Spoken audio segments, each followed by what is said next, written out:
পরবর্তী আজকে সকল এই আয়োজনে সমাজসেবা মন্ত্রণালয় এবং মহিলা বিষয়ক মন্ত্রণালয় কর্তৃক আজকে যৌথ আয়োজন। এখানে উপস্থিত আছেন সম্মানিত বিভিন্ন দপ্তরের কর্মকর্তা, কেন্দ্রীয় মন্ত্রক, কৃষি কর্মকর্তা, মৎস্য কর্মকর্তা, ইউনিয়ন সহ বিভিন্ন দপ্তরের কর্মকর্তা কর্মচারীবৃন্দ উপস্থিত আছেন, ছাত্র এবং সমন্বয়বৃন্দ উপস্থিত আছেন, এবং আমাদের মহিলা বিষয়ক এবং সমাজ বিভিন্ন পর্যায়ে সুবিধাভোগীবৃন্দ সবাইকে আসসালামু আলাইকুম। আচ্ছা, আমরা আজকে একটা অনুষ্ঠানে একত্রিত হয়েছি। আমরা কি জানি সবাই সামাজিক নিরাপত্তা কার্যক্রম কি জানি?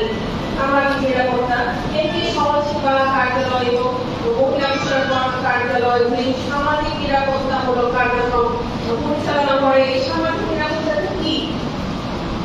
আমরা যদি আমাদের সমাজের মানুষকে দুটি শ্রেণীতে ভাগ করি, একটা হলো অর্থনৈতিক বা বিভিন্নভাবে সক্ষম, মানে এটা আমাকে দেখেন, আমি কিন্তু নিজে আর্ন করি, হয়তো বয়সের কারণে একটা মধ্যবর্তী বয়সে আছে, নিজে কিন্তু নিজের অন্ততপক্ষে অর্থনৈতিক সুরক্ষাটা দিতে পারি। কিন্তু আমাদের সমাজে অনেকেই কিন্তু আছে যারা নিজেদের এই সুরক্ষাটা নিশ্চিত করতে পারে না। তারা আছেন যারা বয়সের হারে জর্জরিত, একটা পর্যায়ে তারা নিজে হয়তো ইনকাম করতে পারে না। তারপর আমাদের সমাজে যারা প্রতিবন্ধী আছে, আমাদের সমাজের যারা নিজেদের সক্ষমতা নাই, হয়তো হাজবেন্ডের সক্ষমতা নাই, এরকম নারীরা যারা আছে তারা কিন্তু নিজেদের অর্থনৈতিক সুরক্ষাটা নিশ্চিত করতে পারছে না। তাদের সুরক্ষা সরকার কর্তৃক কিন্তু নিশ্চয়তার আয়োজন করে থাকে সমাজসেবা কার্যালয় এবং মহিলা বিষয়ক কার্যালয়। তার মানে কি তাদের দায়িত্ব সরকার নিজেই নিয়েছে। এটা হলো কি আমাদের সামাজিক নিরাপত্তামূলক কর্মসূচি। আমরা স্বাভাবিক দৃষ্টিতে সমাজসেবা মানে বুঝে থাকি কি করে, বয়স্ক ভাতা দেয়, বিধবা ভাতা দেয়, কিন্তু কেন দেয় বুঝতে পারলেন তো? আপনাদের সামাজিক নিরাপত্তাটা সুনিশ্চিত করার জন্য। এখন এই দায়িত্ব কিন্তু প্রথমে পরিবারের, কিন্তু আমরা আমাদের অজ্ঞতার জন্য সেটা অনেক সময় নিশ্চিত করি না। আমি গুরুদাসপুরের ছোট দুইটা উদাহরণ দিব। গত শুক্রবার না, তার আগে শুক্রবারে আমি একটা বাল্য বিবাহ বিরোধ মোবাইল করতে গিয়েছিলাম, কারণ বাল্য বিবাহ সংগঠিত হতে যাচ্ছে, সেখানে গেলাম। মেয়ে ক্লাস 6-এ পড়ে। আমি বলবো আমরা আশেপাশে যারা ছিলাম সবাই বিয়েটা সংগঠিত হতে সহযোগিতা করেছি।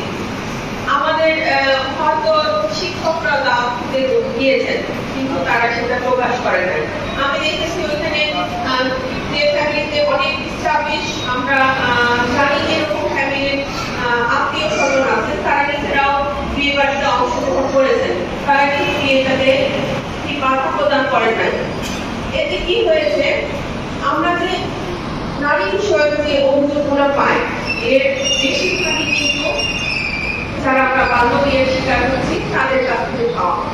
একটা ক্লাস 6-এর মেয়ে যখন অন্য একটা সংসারে যাবে, স্বাভাবিকভাবে অন্য এক সংসার চিন্তা করবে যে ছেলের বউ, সে শ্বশুর শাশুড়ির সেবা যত্ন করবে, ঘরের সব কাজকর্ম করবে, রান্না বান্না করবে, কিন্তু মেয়েটার তো এর জন্য প্রিপারেশন থাকে না। সে ক্লাস 6-এ পড়ে, সে মায়ের তাকে মুখে তুলে খাইয়েছে, সে যখন অ্যাডজাস্ট করতে পারে না তখন সংসারটাও ঠিক না, আর মেয়েটার শারীরিক মানসিক বিভিন্ন ধরনের সমস্যা হয়। আমি আরেকটা উদাহরণ দিচ্ছি। এই গত 2-3 দিন আগে আমাদের নাজিরপুরে একটা আত্মহত্যার ঘটনা ঘটেছে। একজন মা, সে নিজে আত্মহত্যা করেছে। আত্মহত্যার আগে তার 4 বছর এবং 8 মাস বয়সী শিশুকে গ্যাসের ট্যাবলেট খাওয়িয়ে, মানে তাদেরও মেরে ফেলার চেষ্টা করেছে। 8 মাস বয়সী শিশুটা মারা গিয়েছে, 4 বছর শিশুটা একটা বেঁচে হাসপাতালে আছে, রাজশাহী মেডিকেলে আছে। এইটারও কিন্তু মূল কারণ বাল্য বিয়ে। এখন ছেলে শ্বশুরবাড়ির মানুষজন মনে করে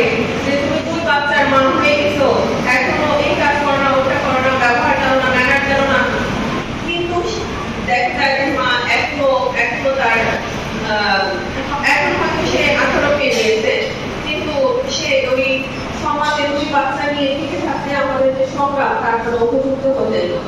এখন আমরা যারা বাবা মা বাল্য বিয়ে দিচ্ছি মেয়েকে, আমরা কিন্তু নিজেই নিজের সংসারকে একটা বড় করে ছেড়ে দিচ্ছি।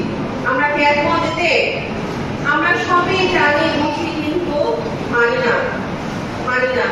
আমরা যারা এখানে আমার মহিলারা বসে আছেন, আপনারা অনেকেই কত বাল্য বিয়ের শিকার, আবার ছেলে মেয়েকে বাল্য বিয়ে দিচ্ছেন। তো আমরা তো আজকে অঙ্গীকার করলাম, কি অঙ্গীকার করলাম? যে আমরা নারী ও শিশুদের সুরক্ষা নিশ্চিত করব। আমি আপনাদেরকে রিকোয়েস্ট করব, আমরা যেন ঘরে অন্তত পক্ষে নারী শিশুর সুরক্ষা নিশ্চিত করি। ঠিক আছে? ঠিক আছে, আপনারা ভালো থাকেন, সুস্থ থাকেন।